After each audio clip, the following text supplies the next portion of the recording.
Welcome to A Breath of Fresh Career. This is season 2, episode 13. I am joined here by Arash Asady, the CEO of Bits of Stock. Arash, this guy, he's all over the world. I'm talking to him today in Amsterdam, their Amsterdam office. Beautiful, beautiful location. He walked me around earlier. I first met Arash from an introduction through another client company of ours. And Arash was born in Houston. He grew up in Southern California, first San Diego, now Dana Point, where his family lives. One of the things that I really like about Arash is that he joined the U.S. Marine Corps at age 18, right out of high school, and then transitioned to pursue his education. He met his co-founder, Ryan Gary, at NYU while completing their business and computer science studies. He spent 5 years as an intelligence officer in the United States Marine Corps before he transitioned to Wall Street, where he was a trader for many leading banks. So welcome to the show, Arash. Thanks for coming on. Yeah, thanks for having me, Justin. Absolutely. You are a breath of fresh air, if I can say so myself. It's good to meet successful professionals like yourself that are so down to earth and want to give back their time. So I'm really happy to be here. Thanks so much. Thank you. So. I want to talk about Bits of Stock, but I'd love to hear it from your words, so our listeners really can feel the excitement and passion around Bits of Stock. Can you tell us about Bits of Stock in your own words? Yeah, and I think I'll just take a step back. The story of how we kind of got to Bits of Stock. I met my co-founder at NYU.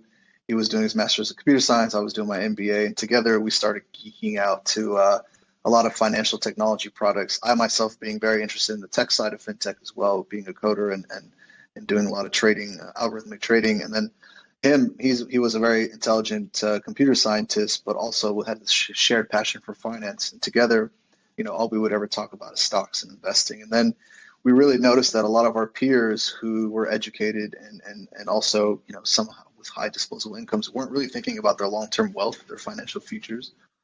And essentially, that's what got us started. That's what got us really excited to how do we help people like us to get started investing and prepare for their long-term wealth and future. And we noticed at the time, 80% of millennials didn't invest in anything at all. So one thing led to another, and that schools, we did some school competitions at NYU, startup competitions, and then competitions turned into projects, and projects turned into a startup. And really, Bits of Stock is kind of the idea behind Bits of Stock is how do we get younger people, even today, Gen Z, started investing in stocks in a way that doesn't require them to have a lot of income or know where to start, but at the same time do it in a way that engages them with the brands that they love to talk about, the brands they love to shop with, and the values of those brands. And so Bits of Stock we're a consumer rewards platform that drives loyalty through what we call stock rewards, which are private and publicly listed companies. Fractional shares of private and publicly listed companies. On the one hand, we're helping, people from the ages of 18 to 24, 18 to 35 take their first step towards investing by just shopping with the brands that they want. So if you shop with Amazon, for example, you'll get free stocks in Amazon automatically put into your account. You don't even have to think about it. And the best part is the money doesn't come from your account. The money's coming from the brands. The brands are footing the bill for your first time to invest in stocks.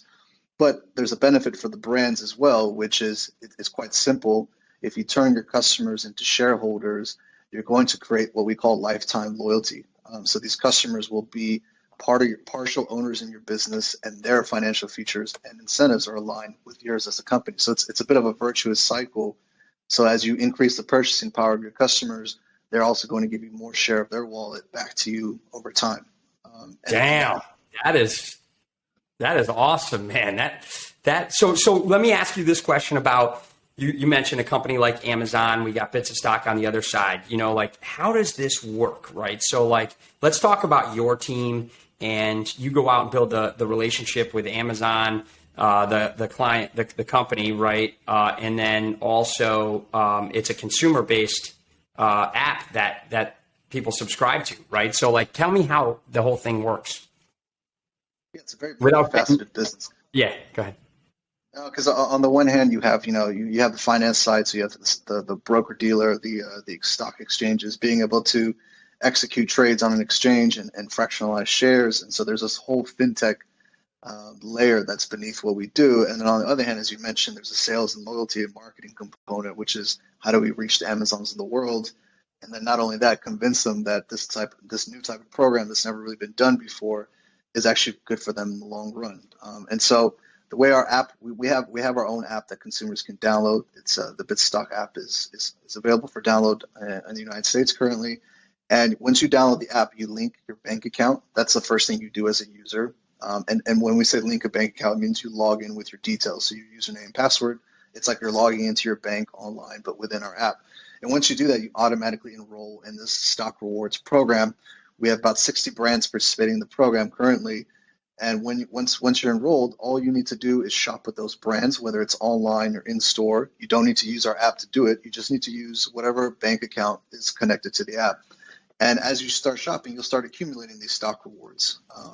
And on the other side of that, the brands that are participating in our program are essentially setting aside campaign budgets to pay for these stocks for their customers because they want to build that long-term loyalty as well.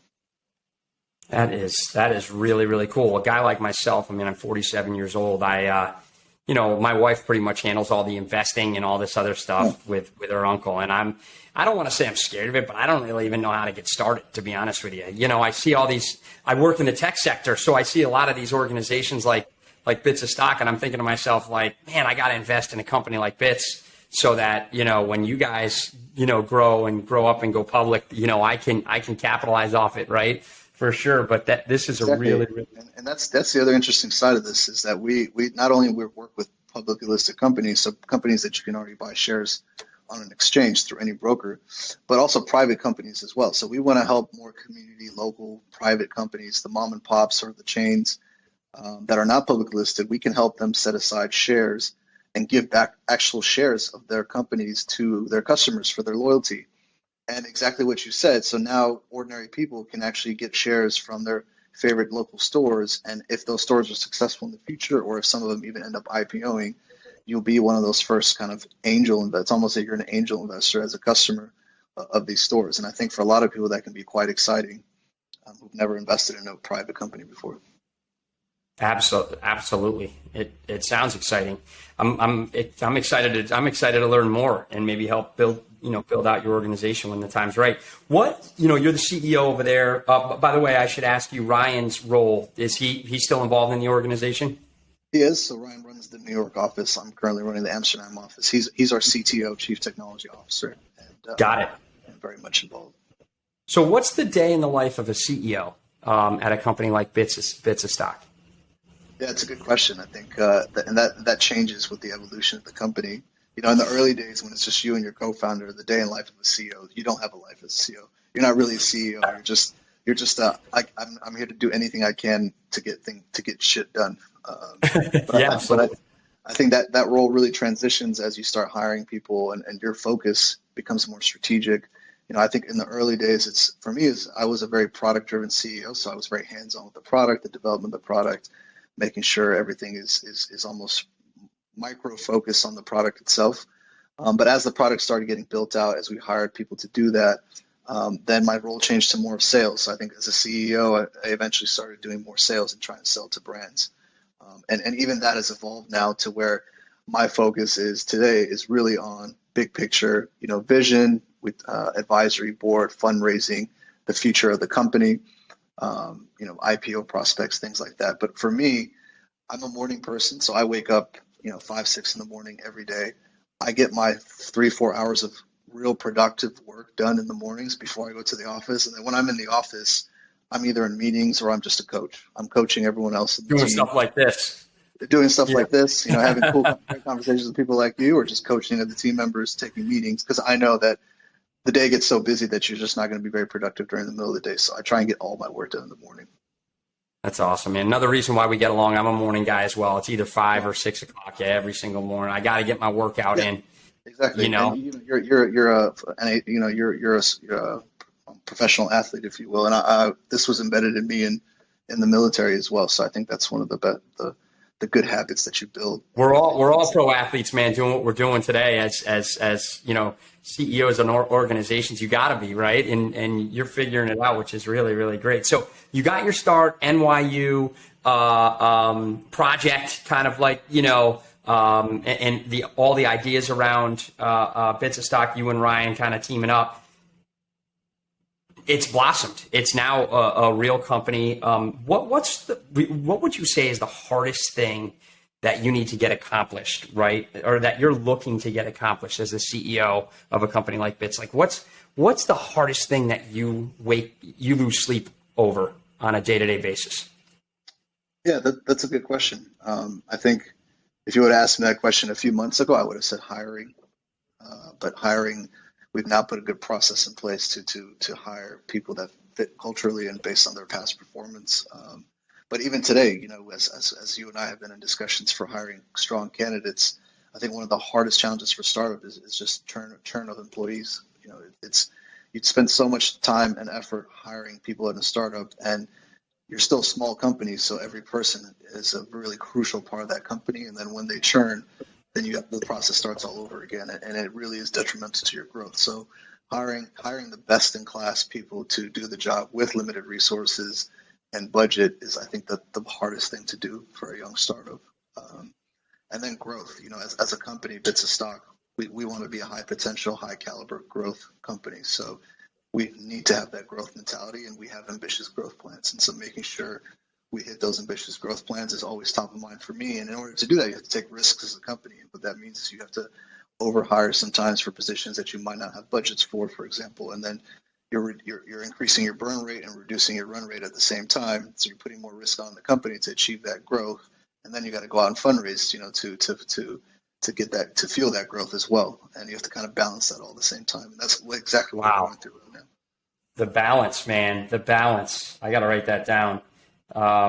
So you start off, you and Ryan start kicking ass and taking names. You become the CEO. He becomes the CTO.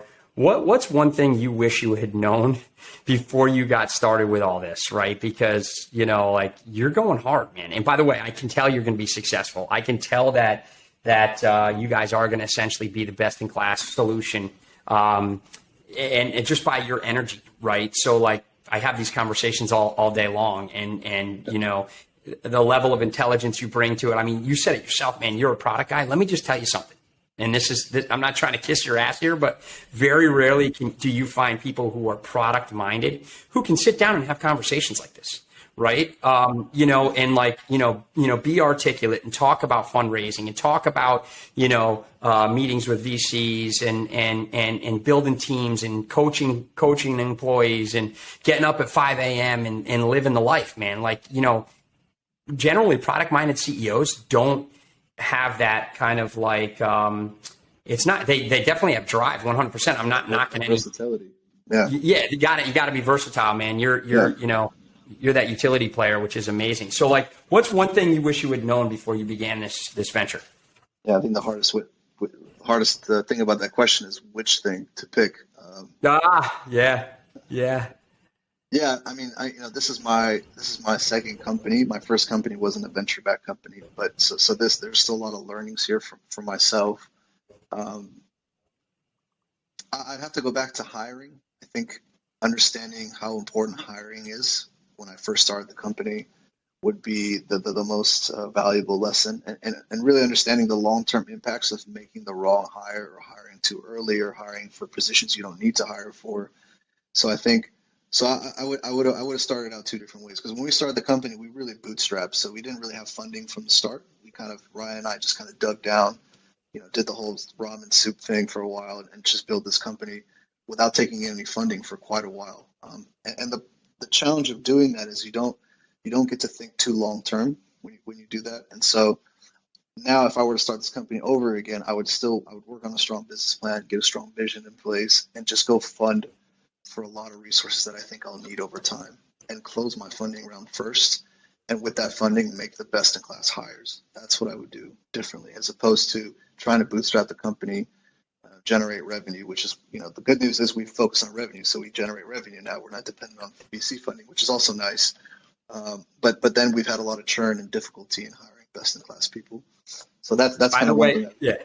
By the way, for the listeners out there that know I'm a recruiter with Woodbridge, I did not set him up. This is not a setup, but I love the issues around hiring. Like, that's the deal. That's what we do, man. We've got just like you, we've got an ironclad process with regards to, the folks that we recruit and bring into organizations like Bits of Stock. Give us some advice. Give some advice for some people out there looking to essentially pursue a career like yours, jumping into startups, starting a startup. I mean, this pandemic has afforded, let's look at the positive, right? Has afforded people the opportunity to maybe get out of what they were doing and get into and start something new. So, like, what advice would you give for somebody looking to start a career like yours? Yeah, I would say, make sure you have a strong base or a foundation that makes you who you are. So if you're someone young, still hasn't figured out what is your expertise, what you can be dangerous at, what are your passions, start there and figure that out first. That could be pursuing a career, like I did. I had a strong career before I switched to being an entrepreneur. I think that really helped me, especially going back to what you said. You don't find a lot of product CEOs that can be very versatile. Well, I think my versatility comes from having this versatile background, going from the military to Wall Street and wearing a lot of different hats in my past. That has really helped. So I would say try and build that versatile background as you kind of go throughout your career. I'm not the kind of guy that would spend 20 years doing the same thing and specialize. And I think as a CEO, that's not necessarily the best background. So being very multifunctional. It's even training your brain. There's this concept called neuroplasticity, and it's your brain's ability to learn new things, and that's a mental muscle that you need to practice all the time. So I would say so on the personal profile. If you're going to be a founder, that's the type of profile I would go for as a founder, and then have some savings. You hear this all the time, but make sure you have 9 months of savings. I think that's a cliche, but it's a very necessary one to support. Yeah, because you can't be trying to like build your organization and set this up if you're like constantly looking at your bank account saying oh shit. You got to just know it's there. Let me ask you something about you said neuroplasticity.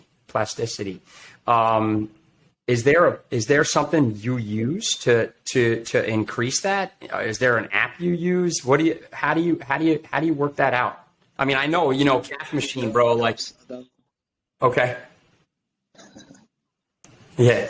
There are apps out there that you can use.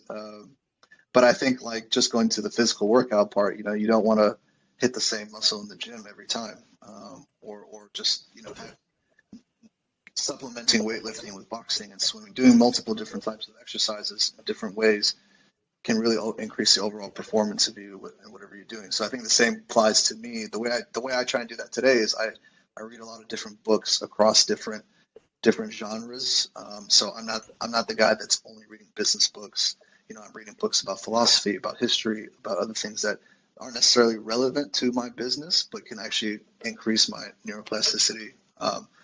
And jobs, I think part of being a founder and a CEO is you have to learn how to do 15 different jobs, and at a certain level. So you by design, I think as a founder, you have to be able to train your brain to learn new things. Otherwise, you're going to become this kind of one type of CEO, as you mentioned, a product CEO that can't do all these other things, and that's going to stunt your company. But I don't really have a secret formula how to increase that. I think just being a very active person and learning new things, go get an education in a few different things that you're uncomfortable, pushing yourself to do things you're uncomfortable with.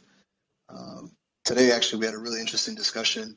We have an open mic session as a company every Friday.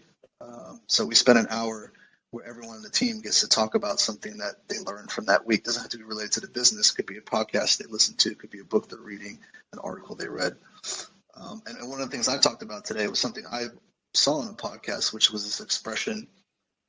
It comes from the expression "rescue your father from the belly of the beast in the abyss," which was a really interesting expression that I heard on a podcast. And it's actually an ancient story. It goes back to Pinocchio. And sorry if I keep talking about this, you can tell me to shut up. It goes back to Pinocchio when Pinocchio saves his father from the belly of the beast. in the movie, and he turns into a boy. That's actually a story that's been told many times in ancient history, and there's a deeper lesson there, which the short form is, if you push yourself to accomplish challenges that you're really uncomfortable with, a few things happen when in pursuit of those goals. One of the things that happens is you unlock your genes actually unlock a protein that allows them to change and unlock a lot of genetic code that's inside you that you haven't unlocked before. And so all that ancestral wisdom, I mean, you're like a composite of all the ancestral wisdom inside of you from many generations ago. And the only way you're going to unlock your true potential is if you chase these goals that you're really uncomfortable chasing. And I think that's a powerful statement, especially going back to neuroplasticity. Like, you have to be able to go and put yourself in uncomfortable situations, and that's the only way you're going to train that muscle in your brain. That is super deep, man. Like, that's an amazing story. Unlocking your true potential and the ancestral wisdom. You know, keeping with that trend, there has to be that path that got you to where you are today. And a lot of times when I talk to people like yourself, there are people that are influential to you that help you get there. You talk about ancestral wisdom. So who are some of the most influential people in your life that have helped you kind of get to where you are today? I think starting from the beginning, I'd say my father's kept me out of trouble many times, and I wouldn't be where I am today if it wasn't for his fatherhood. Just to give you a short example, when I was in the military, I wanted to re-enlist. I mean, I wanted to go, MARSOC, Special Forces, take my military career to the next level, potentially pursue a 3-letter agency down the road after that. And my father really pushed me to pursue my education, because I joined the military right out of high school. So I didn't have an education when I joined the military. And my father kept, telling me, you need to pursue your education, build some kind of foundation for yourself, and then go back. And that's what I did. So, like, my father was very influential at a young age. But then I think as I grew older, I started having more mentors. I've always had mentors who are 10 years older than me. And you really should surround yourself with people that you want to be like in 10 years, because that's who you're going to learn from. I don't have any superheroes that I've surrounded myself, just ordinary people that are really successful in many different ways. And that's where I want to be in 10 years. So even to this day, a lot of my investors, advisors are people who are mentors. I go with them on weekly walks every week, every 2 weeks, and just learn from what they're doing. And it's also inspiring at the same time.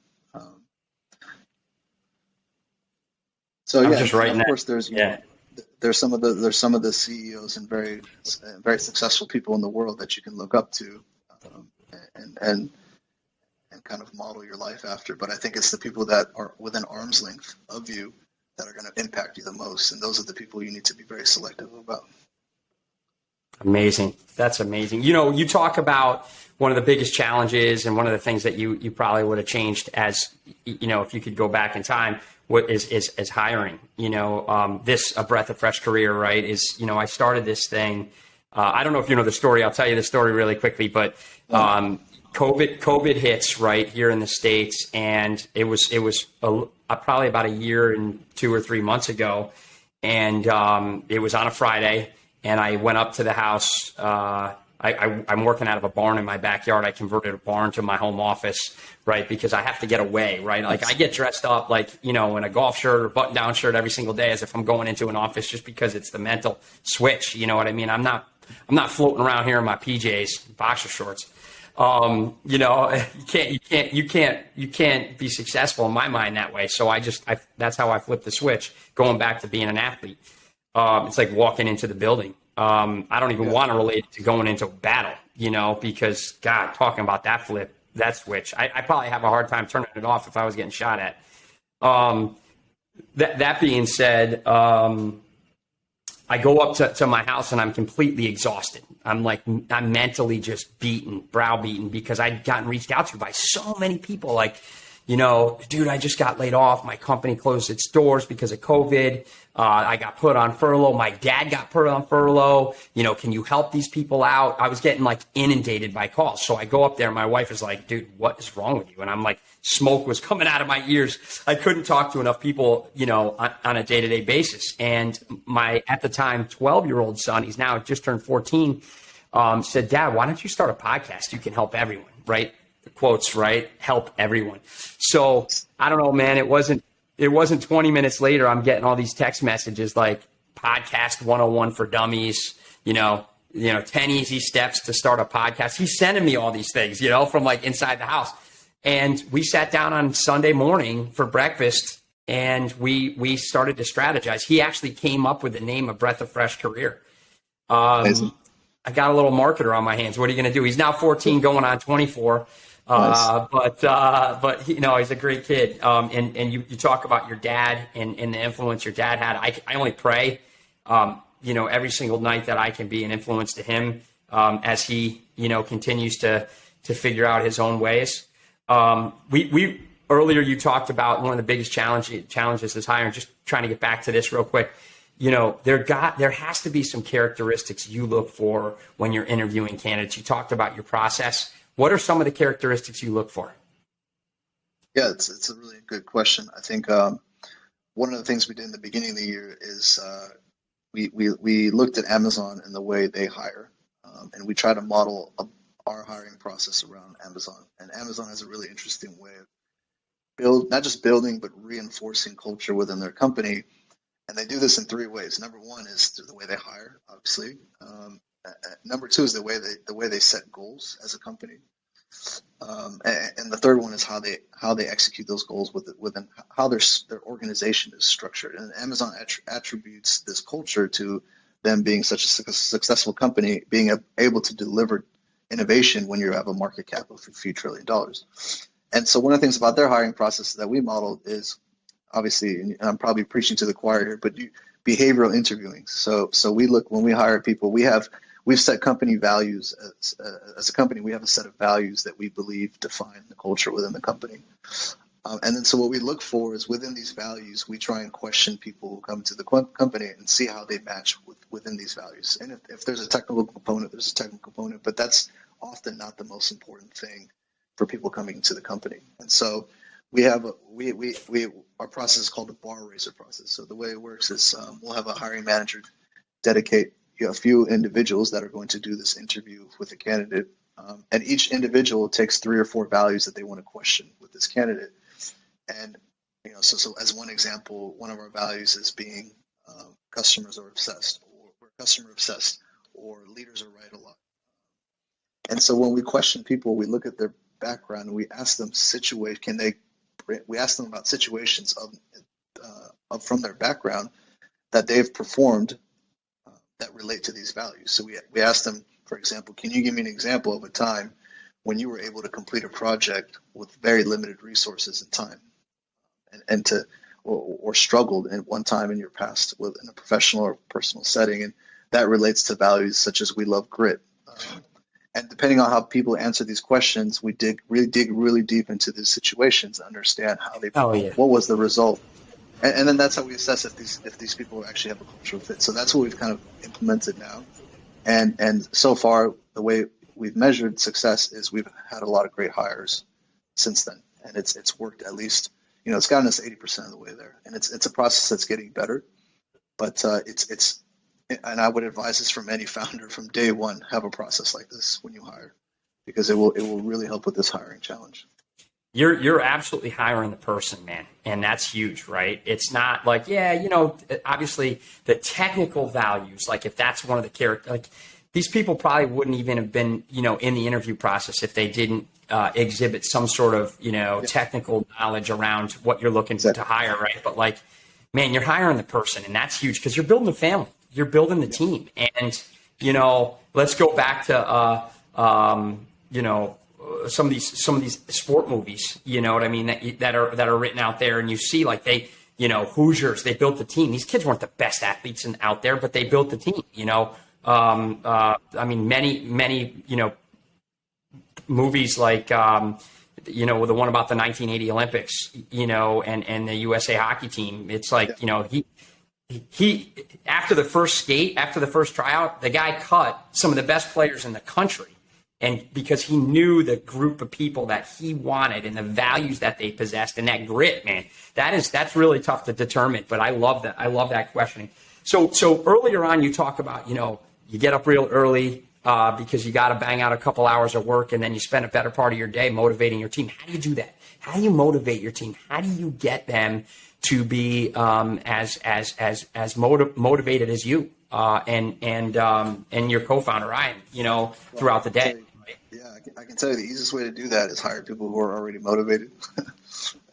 Don't spend all your time and energy trying to motivate people. Get people on your team, and this goes back to the way you hire values, like that are just such self-driven people, hungry, want to learn, and wake up every day with that same energy and ferocity that you have. And that's what you have to do. These are the kind of people you want in a startup. So I don't really spend my time motivating my team. They're quite a really self-driven, motivated group of people. I just make sure they're motivated in the right way and on the right track. And so that's what I mean by coaching, not necessarily trying to motivate them, but more, just harnessing that energy, helping them focus. And that's really, my job is much easier when I hire the right people around me. Yeah. What's funny is a lot of the times these folks that are super motivated, right, and self-driven, they're good at a lot of things, just like you. You know what I mean? Yeah. They're good at a lot of things. So I find that, like, let's take baseball as an analogy, right? This second baseman might be good at left field. He might be good at right field. He might be a great catcher, but he's really good at second baseman. So, like, how do we focus that person on what they're really, really good at and still have the ability to kind of leverage them in these other positions, but their main focus is going to have to be second base. So that's probably a lot of what you're doing on a day-to-day. Yeah, we have this mantra in the company that I took from the military, specifically the U.S. Marine Corps, which is the branch I served in. And in the Marines, we say every Marine is a rifleman. And that's kind of something that from day one is embedded in you when you join. And what that really means is it doesn't matter what your specialty is. You could be a cook, you could be a mechanic, or you could be a sniper. Everyone gets the same basic training. Everyone can pick up a rifle if the guy to the left or right goes down. Pick up that rifle and shoot and protect the people around you.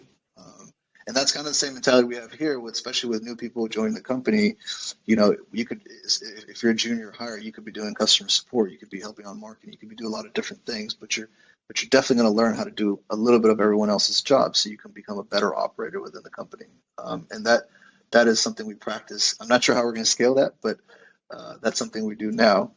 And yeah, scaling it will be a challenge, but I think it's still possible if you keep single-threaded teams. But that is something that I think is really core to what how do you build ownership mentality? You get everyone to take ownership of other people. You know what, man? You said you're not sure how you're going to scale that. You got to keep doing what you're doing. And by the way, like this open mic night, like right there, dude, you never know. This young hire that comes in, who might be focused on, might be like,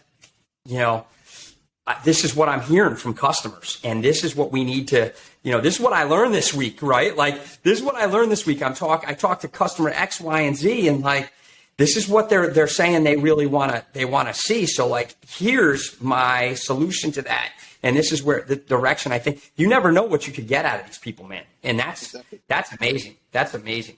And there's nothing more rewarding than a junior hire coming into the company and speaking up like that and giving insights, and it just makes you so happy as a CEO to hear people in your company stepping. Dude, that's really deep, man, because not all CEOs would think that way. They'd be like, who the hell is this kid?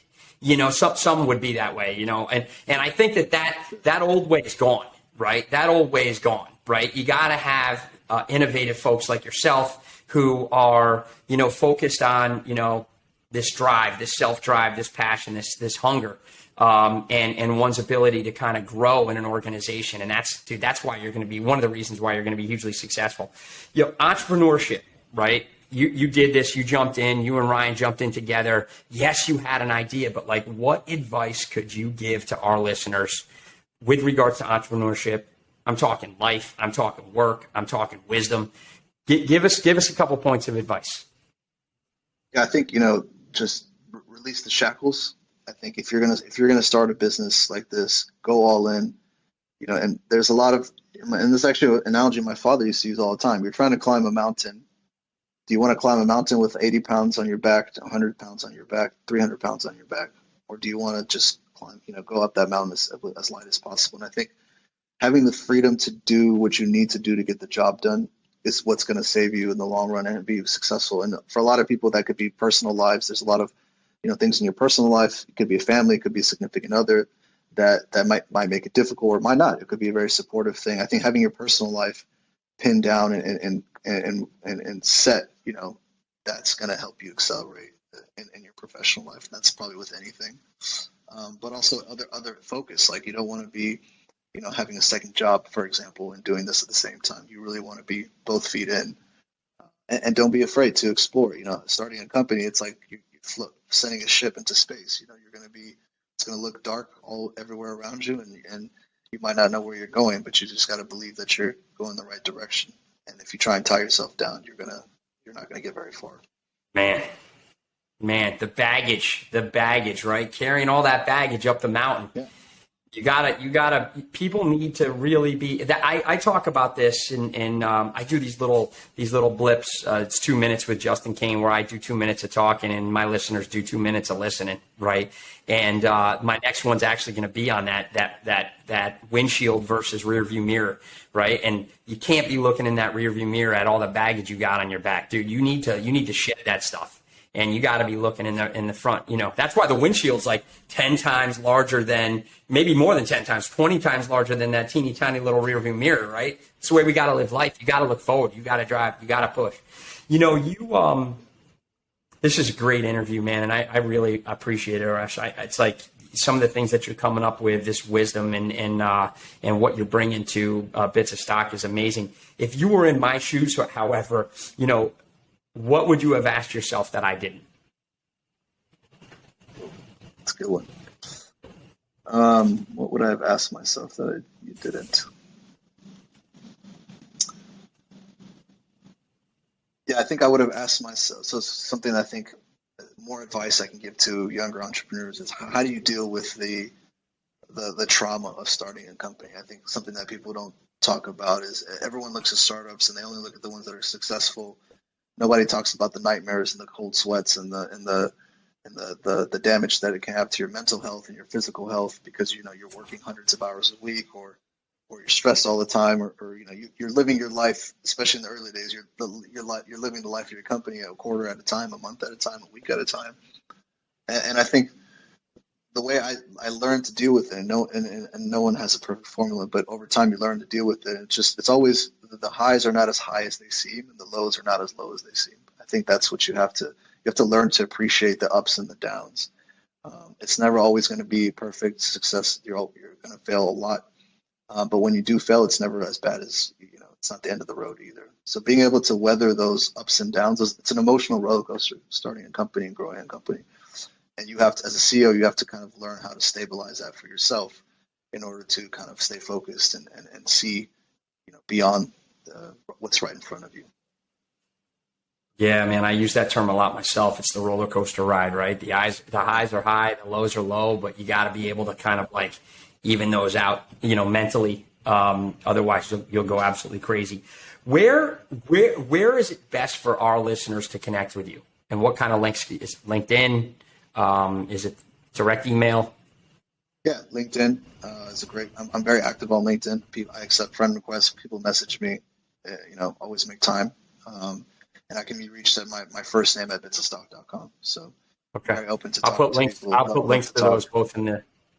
Sorry, I'll put links to those both in the body of the sure. Write up of the podcast here. Man, this has been amazing. I'm very, very thankful for your time. I know you're busy. I see you looking over your shoulder at people that are like knocking on we need to go. And it's not lunchtime in Amsterdam, dude. It's 3:00. It's 3:00 Amsterdam time. So, and I told you we'd be done by 3:15. So we got that. I just bought you 15 minutes and, I'm so looking forward to, following Bits of Stock, maybe in a year, 2 years time, having you back on and, talking about how things have changed for you and how you've kind of reinvented things. So I appreciate it, man. I really do. Love to hop on and have a success story for you in a couple of years. All right. Hey, I'm going to hit the stop button on this. Don't hang up just yet. There's a little uploading thing. It says 99%. So we just got to make sure it's 100%. And we'll be in touch here, as we both grow. Okay, thank you, Justin.